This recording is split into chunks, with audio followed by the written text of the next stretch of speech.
बोलिए सदगुरु कबीर साहेब की जय। संतों के सम्राट सदगुरु कबीर साहब एक एक साखी दोहा शब्द अनमोल है। आप सभी जानते हैं सदगुरु कबीर साहब के साखी पर, दोहा पर, वाणी शब्द पर कई जगह कई लोग, कई विद्वान पीएचडी कर रहे हैं, पढ़ रहे हैं, सर्च कर रहे हैं। कबीर साहब के अनमोल शब्द को आदमी सुनकर आश्चर्यचकित हो जाता है कि कहा जाता है कि कबीर साहब पढ़े लिखे नहीं थे, लेकिन फिर भी सदगुरु कबीर इतने अनमोल और सटीक शब्द कैसे बोले जो आज तक किसी ने काट नहीं कर पाया।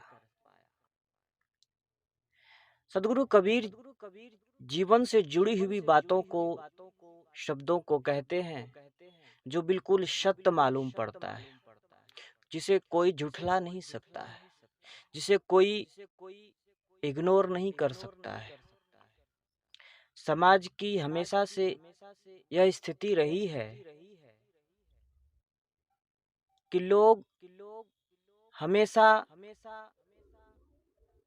शॉर्टकट रास्ता खोजता है।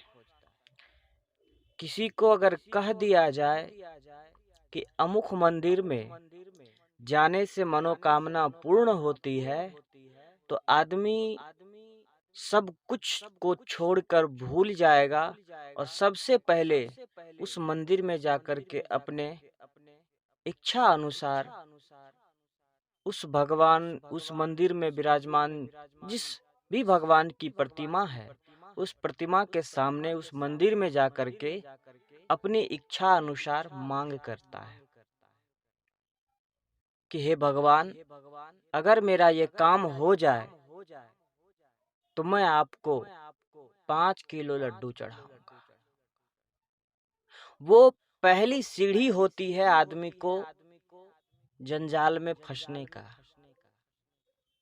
वहां से आदमी भटकते भटकते और जंजाल में फंसते फंसते जीवन के उस अंतिम पड़ाव पे पहुंच जाता है और वहां से आदमी के पास कोई चारा नहीं रहता है, सिर्फ हाथ मलने के अलावा। आप लोगों ने वो भजन सुना होगा, गायकों लोग गाते रहते हैं, ये जवानी है 2 दिन का सपना, ढूंढ ले कोई महबूब अपना। क्यों? क्योंकि ये जवानी अगर ढल गई तो हाथ मल मल के रोना पड़ेगा। जिंदगी ये किराए का घर है, एक न एक दिन बदलना पड़ेगा। ये जिंदगी 2 दिन का है। इस 2 दिन की जिंदगी में हम झंझटों को इतना पाल रखे हैं, इतने जंजाल में हम फंसे हुए हैं कि उसमें से निकलना इस जन्म में मुश्किल लगता है। और फंसाया किसने? खुद ने। हम खुद उस जाल में फंसने के लिए तैयार हुए और हम जाकर के फंस गए। दर दर भटकते रहते हैं, कहीं इस मंदिर में, कहीं किसी मंदिर में, कहीं पर्वतों में, कहीं पहाड़ों में। शायद कहीं हमें कुछ ऐसा मिल जाए जिससे जीवन अनमोल हो जाएगा। लेकिन बंधुओं, याद रखना, जिस चीज को आप बाहर ढूंढ रहे हो, बाहर मंदिरों में ढूंढ रहे हो, पर्वतों में ढूंढ रहे हो, ये सब वहां नहीं मिलने वाला है। अब आए दिन देखा जाता है, लोग सावन जाता है, ऐसा मालूम पड़ता है कि उसके जैसा भक्त तो संसार में हो ही नहीं सकता है, जो कांवड़ लेकर के देवघर जाया करते हैं। जहाँ जहाँ भी मंदिर है वहां लोग जाते हैं, नंगे पांव, पैर में छाले पड़ जाते हैं, शरीर पसीना से तरबतर हो जाता है, लेकिन फिर भी वो इस आस से उस कठिन रास्ते को तय करता है, कठिन दुख भरे राह को तय करता है, इस भरोसे से कि शायद अब हमारे जीवन के दुख दूर हो जाए, शायद हमारे जीवन अनमोल हो जाए, शायद हमारे जीवन में जो कष्ट है वो दूर हो जाए। लेकिन ये लोगों की गलत फहमी होती है। जिस सुख की चाहत से उस कठिन रास्ते पर चलने के लिए तैयार रहता है, बल्कि वहां सुख नहीं मिलता है, सुख के बदले और दुख मिल जाता है जब कोई जेब कतर लेता है। जिस सुख की चाह से उस कठिन रास्ते को तय करता है, बल्कि उस रास्ते में सुख नहीं बल्कि दुख मिल जाता है जब कोई चोर उस व्यक्ति का सामान चुरा लेता है। सुख की चाहत रखने वाला व्यक्ति उस कठिन रास्ते को तय करता है, लेकिन गाड़ी एक्सीडेंट हो जाती है और आदमी खत्म हो जाता है। तो जरा विचार करिए, जिस व्यक्ति का ये चाह होता है कि भले ही रास्ते में चलने में दुख हो, तकलीफ हो, कठिन रास्ता हो, लेकिन वहां चले जाने से हमें सुख मिल जाएगा, शांति मिल जाएगी, तो ये आदमी का गलत फहमी होता है। और उसी गलत फहमी के शिकार में आदमी अपना जान गंवा बैठता है और दोष दूसरों पे लगा देते हैं कि फलाना ने ऐसा किया था, कहा था, शायद उन्हीं के वजह से हो गया। लेकिन याद रखना, इन सारे दृश्यों को, इन सारे कहानियों को, इन सारे तमाम झंझटों को देख करके मानवतावादी संत सदगुरु कबीर कहते हैं कि ए मूर्ख बंदे, तू कहाँ दर बदर भटक रहा है। जिस चीज की प्राप्ति तू करना चाहता है वो कहीं तुम्हें मंदिर, मस्जिद, गिरजाघर और पहाड़ों पर्वतों में नहीं मिलने वाला है। वो तो तुम्हारे अंदर विराजमान है, तुम्हारे घट में विराजमान है, तुम्हारे अंदर विराजमान है। उसे तुम्हें बस अनुभव करने की आवश्यकता है। कहा कैसे? कहा वैसे जैसे एक मृग अपनी कस्तूरी के सुगंध लेने के लिए जंगलों में दर बदर भटकता है, यहाँ वहाँ न जाने कहाँ कहाँ जाके भटकता है, और अंत में उसे नहीं मिलता है, वो प्राण त्याग देता है। वैसे ही मनुष्य की हालत हो चुकी है। सदगुरु कबीर यह दृश्य को देख करके और चिल्ला करके कहते हैं, कस्तूरी कुंडल बसे मृग ढूंढे बनमाए, ऐसे घट घट राम है दुनिया जानत नाय। जैसे मृग कस्तूरी को ढूंढने के लिए वन वन में भटक रहा है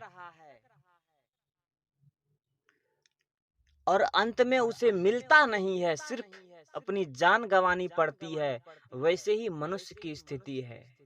मनुष्य यहाँ वहाँ भागता है, दौड़ता है कि कहीं शांति मिल जाए, कहीं सुख मिल जाए, और जिस सुख और शांति के चाह में वो घर से निकलता है, मंदिरों में, पहाड़ों में, पर्वतों में, इस केदारनाथ में, गोदावरी में, गंगा यमुना सरस्वती में, न जाने कहां कहां जा करके अपनी इच्छाओं की पूर्णता के लिए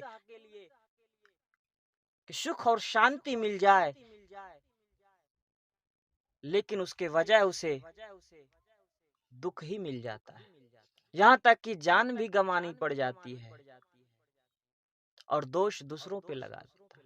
लेकिन नहीं बंधुओं, सदगुरु कबीर कहते हैं, जिस प्रकार हर एक हिरन कस्तूरी की खुशबू को जंगल में ढूंढता फिरता है, जबकि वह सुगंध उसी की नाभि में विद्यमान होती है, परंतु वह इस बात से बेखबर होता है, उसी प्रकार संसार के कण कण में ईश्वर विराजमान है और मनुष्य इस बात से बेखबर ईश्वर को देवालय और तीर्थों में ढूंढते हैं, मंदिरों में ढूंढते हैं, मस्जिदों में ढूंढते हैं, गिरजाघरों में ढूंढते हैं। कबीर साहब कहते हैं कि अगर ईश्वर को ढूंढना ही है तो अपने मन में ढूंढो, अपने हृदय में ढूंढो, अपने हृदय रूपी गुफा में ढूंढो और तुम्हें भगवान न मिले तो कह देना। ईश्वर से प्रेम अगर करना हो तो बाहर नहीं भीतर लौटना होगा। अगर भगवान से मुलाकात करना हो तो बाहर नहीं भीतर लौटना होगा।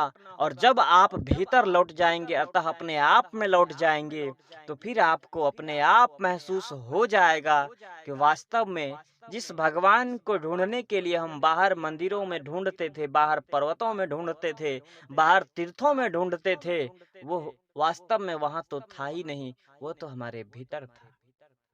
कबीर साहब एक भजन में भी कहे हैं कि मों को कहाँ ढूंढे रे बंदे, मैं तो तेरे पास में, ना मैं मस्जिद ना मैं गिरजा घर ना मैं काशी कावा में, मैं तो तेरे पास बंदे, मैं तो तेरे पास में।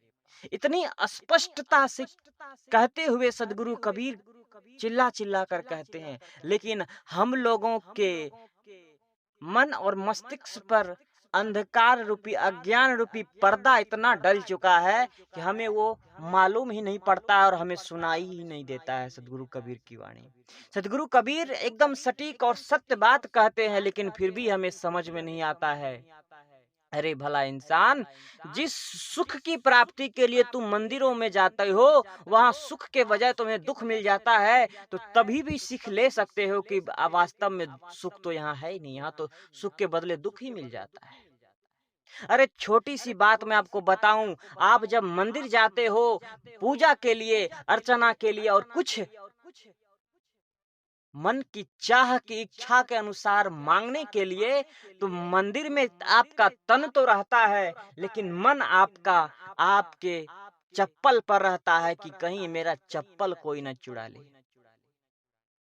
जिस व्यक्ति का तन मंदिर में हो और मन चप्पल के पास हो, और वो इच्छा जाहिर करे कि हमें सुख और शांति मिल जाए, ये आपकी सोच ही गलत है, चाहना ही गलत है। क्योंकि जिस व्यक्ति का मन जहाँ होगा उसे वही मिलने वाला है। अगर आपका मन चप्पल पे होगा तो आपको चप्पल ही मिलेगा, और अगर आपका मन वास्तव में प्रभु के चरण में होगा, प्रभु से मिलने का इच्छा होगा, प्रभु से मिलने की वास्तव में लगन होगी, तो आपको कहीं मंदिर मस्जिद में जाने की आवश्यकता नहीं होगी। घर बैठे ही आप अपने भगवान से मुलाकात कर सकते हैं। बस शर्त इतना ही है, कस्तूरी कुंडल बसे मृग ढूंढे मन माय। आपके अंदर ही बैठा विराजमान प्रभु है, उस प्रभु से आप प्रेम करने के प्रयास करें, उस प्रभु से प्रेम करने के यत्न करें, और जरूर आपको प्रभु से मुलाकात हो जाएगा और प्रेम भी हो जाएगा। उम्मीद करते हैं कि आपको ये विचार अच्छा लगा होगा। अभी तक आपने हमारे चैनल को सब्सक्राइब नहीं किया होगा तो प्लीज चैनल को सब्सक्राइब करें, और ऐसे ही सदगुरु कबीर साहब के महान विचारों को सुनने के लिए इस वीडियो को देखते रहें, परिवार में शेयर करें, लाइक कमेंट शेयर करें। बोलिए सदगुरु कबीर साहेब की जय।